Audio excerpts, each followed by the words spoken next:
तो चित्तम मंत्र है। हमारा चित्त ऐसा समझो कि रेडियो भी है, स्टेशन भी है, मतलब वो विकिरणित भी कर रहा है और ब्रॉडकास्ट भी कर रहा है और रिसीव भी कर रहा है, हमारा जो चित्त है वो। और इस तरीके से हम एक ऑटो हिप्नोसिस में जीते हैं। बाहर से हम जो भी इकट्ठा करते हैं, जो विचार हमारे भीतर आ रहे हैं, हम उससे अछूते नहीं रहते, बहुत ज़्यादा छूते हैं हमको और चिपक जाते हैं। और फिर वो जो घेरा बन जाता है, उस घेरे से बाहर निकलना मुश्किल है, उसी में हम घूमते रहते हैं। उस घेरे को पार करना है अगर, तो सूत्र है भगवान शिव देते हैं, प्रयत्न साधक। प्रयत्न करना होगा। कैसे ये प्रयत्न कैसा हो हमारा, किस दिशा में हम करें प्रयत्न, कैसे करें हम प्रयत्न। बहुत लोग प्रयत्न करते हैं लेकिन बंधन से मुक्त नहीं हो पाते। वो जो ऑटो हिप्नोसिस में हमने जो अपने ही आत्म सम्मोहित हो गए हैं, उस घेरे से बाहर हम निकल ही नहीं पाते। उस घेरे से बाहर निकलने के लिए छोटे छोटे उपाय खोजने होंगे। छोटे छोटे, हमारे अहंकार को छोटे मजा नहीं आता। मान लो हम चलने में होश जोड़ लें, हमको दिखाई तो कुछ नहीं दे रहा, ये है क्या, छोटी सी बात आ रही, क्या चल रहे हैं और इसमें कहाँ होश, और कब सटक जाता है, 1 मिनट भी नहीं लगता है, 1 मिनट मुश्किल से चल पाते हैं। लेकिन कितनी कठिन बात है, देखने में हमें बड़ी सामान्य सी लगती है, लेकिन वहीं पर होश जोड़ना है। याद रखना, प्रयत्न कैसे हो, प्रयत्न में एक कंटिन्यूटी हो। ऐसा नहीं कि एक दिन खूब ध्यान कर लिया, लंबा खूब सारी विधियां कर ली और बस उसके बाद भूल भाल गए। नहीं, कंटिन्यूटी चाहिए, निरंतरता चाहिए। हम जैसे हर चीज में कैसे हमें निरंतरता के कारण ही हम जीवित रह पाते, एक चीज छोड़ दो तो मुश्किल हो जाए। तो ये निरंतरता साधना में भी चाहिए। दूसरी बात, अखंडता चाहिए साधना में। अगर हम सोचें कि हम ल्यूक वार्म होकर, खंडित होकर, अधमने होकर, जैसा कि हमारा मन, सबका मन है, वैसा कुछ करेंगे तो हम इस घेरे से बाहर नहीं निकल सकते। इस घेरे से हम बाहर नहीं निकल सकते, क्योंकि जब हम 100% नहीं होते तो जैसे पानी भाप नहीं बदलता ना, भाप में नहीं बदलता, ठीक ऐसे ही हमारी ऊर्जा, जब हम 100% नहीं है तो हमारी ऊर्जा ऊर्ध्वगामी या अंतर्गामी नहीं होती, बात नहीं बन सकती। कोई उपाय ही नहीं है 100% के बिना बात होने का। और 100% सबका अलग अलग हो सकता है ना। ये नहीं कि कोई बहुत जोर से सांस ले रहा है या खूब कूद रहा है, दूसरा नहीं कूद रहा तो समझो कि हमने 100% नहीं किया। नहीं, ऐसी बात नहीं। वो वहां पर 100% मौजूद है और वो जितना जो कर रहा है वो टोटल कर रहा है और कुछ नहीं कर रहा है। तो ये अखंडता अगर हमारे भीतर घटित होती, तभी 100% होती है बात, तभी हमारी सारी ऊर्जा जो है भीतर की ओर लौटती है और वो उस वॉल को तोड़ती है, वो जो हमने अपनी बना कर रखी है, अपने होने की, अपनी क्षुद्रता की दीवार बनाई है, उसे वो तोड़ती है। तो ये तीसरी बात यह है कि हमारे को प्रकृति से नहीं लड़ना है किसी साधना के लिए। ओशो ने हमें बहुत बड़ा सूत्र दिया है कि दिया जलाना है, प्रकृति से लड़ना नहीं है। क्रोध से मत लड़ो, क्षुद्र से लड़ोगे तो, क्योंकि प्रकृति से बड़े हम नहीं हो सकते। अंधेरे से नहीं जूझना है तो दिया जलाना है, होश का दिया जलाना है। लेकिन इस दिए में निरंतरता चाहिए, लगातार।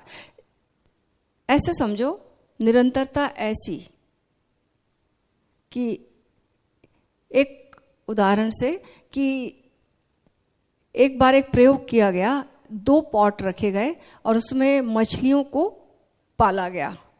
एक पॉट में मछलियों को खाना वाना सब बहुत अच्छे से मिलता था, लेकिन उनको घूमने के लिए कोई केंद्र नहीं था, बस वो एट रैंडम कहीं भी घूमती थी, क्योंकि कोई घेरा नहीं था उनके पास, कोई सेंटर नहीं था उनका। और दूसरे में एक सेंटर था, एक डंडा लगा दिया था जिसके चारों ओर मछलियां घूमती थी और खाती पीती थी। बराबर खाना मिला, सब कुछ मिला, लेकिन ये जो जिनके पास केंद्र नहीं था बिना केंद्र के जो मछलियाँ थीं ये सुस्त हो गईं, ये रुग्ण हो गईं, ये बड़ी नहीं हुई ज़्यादा। और दूसरी जो ये मछलियाँ थीं जिनके पास केंद्र था, डंडा लगाया हुआ था, उसके चारों ओर वो घूम रही थी, वो मछलियाँ सही रहीं, स्वस्थ रहीं, जल्दी बढ़ीं, ज़्यादा एक्टिव रहीं। ऐसे ही हमें केंद्र एक निर्मित करना पड़ेगा, क्रिस्टलाइजेशन, एक केंद्र अपना निर्मित करना पड़ेगा होश का। और उस होश के डंडे के चारों ओर जिंदगी वैसे ही चलेगी, किसी को पता भी नहीं चलेगा हम चल रहे हैं, हमारे चलने में और दूसरे के चलने में कोई फर्क है। हमें हमारे हर कदम का पता है और दूसरा जान भी नहीं सकता। क्रिया तो वही की वही होगी, क्वालिटी बदल जाएगी, उसमें एक चीज जोड़ दी हमने, कुछ छोड़ना नहीं है। पुराने साधु सन्यासी बोलते हैं ये छोड़ दो, वो छोड़ दो, ये व्रत ले लो, वो व्रत ले लो। ओशो कहते तुम ये जोड़ लो। ओशो नहीं कहते सिगरेट छोड़ो, ओशो कहते तुम ध्यान जोड़ लो। जब ध्यान करोगे, तुम ध्यान से पियोगे तो पागल थोड़ी हो कि हवा भीतर जा रही है, हवा की जगह धुआं लेगा कोई। उतनी संवेदनशीलता अपने आप डेवलप हो जाती है, होना ही है उतनी समय, फिर अपने आप चीजें समझ से छूटती हैं। तो एक छोटी सी बदलाहट सब कुछ बदल देती है। एक बार की बात है, एक चाइना से एक मित्र ने अपने मित्र को एक गिफ्ट भेजी और उस गिफ्ट में थी जर्मन दोस्त था, तो एक विशेष तरीके की ट्रे थी, बहुत ही सुंदर सजाने वाली, और उसमें ऐसा वर्क था कि सूरज की विशेष तरीके से उस पर किरण पड़े तो वो बहुत ही सुंदर, उससे रेज निकलती थी और बहुत सुंदरता उसका सौंदर्य प्रकट होता था। तो उसको जब गिफ्ट में वो दोस्त लाया तो उससे ये कहा गया कि इसको विशेष दिशा में ऐसे तरीके से रखना कमरे में। अब वो लाया तो उसने, और जिस तरीके से उसे रखना पड़ा तो देखा कि उसको रखने के लिए एक विशेष टेबल चाहिए। अब जब टेबल पर उस दिशा में जब उसने ट्रे को रखा तो देखा कि ये तो बड़ा मैच नहीं कर रहा, चेयर्स बहुत अजीब लग रही हैं और बिल्कुल एक सिमेट्री सी खत्म हो गई है। तो फिर अब उन्होंने चेयर्स सोफ़ा बदल दिया तो अब देखा कि अरे सोफ़ा और ये तो ठीक ठाक है, लेकिन अब दीवार तो बराबर नहीं लगती इसके आगे। ऐसा लगता कि किसी झोपड़ी में महल का सामान रख दिया गया है। अब वो उसको दीवारें बदलनी पड़ी। दीवारें जब बदली तो अब धीरे धीरे उसे पूरा घर बदलना पड़ा, क्योंकि किसी से कुछ मैच ना करे, किसी से कुछ ना मैच करे। और फिर बाहर इवन उसको पूरा बगीचा भी बदलना पड़ा, क्योंकि घर के हिसाब से बगीचा भी बदलना पड़ा, तब जाकर वो सिमेट्री क्रिएट हुई।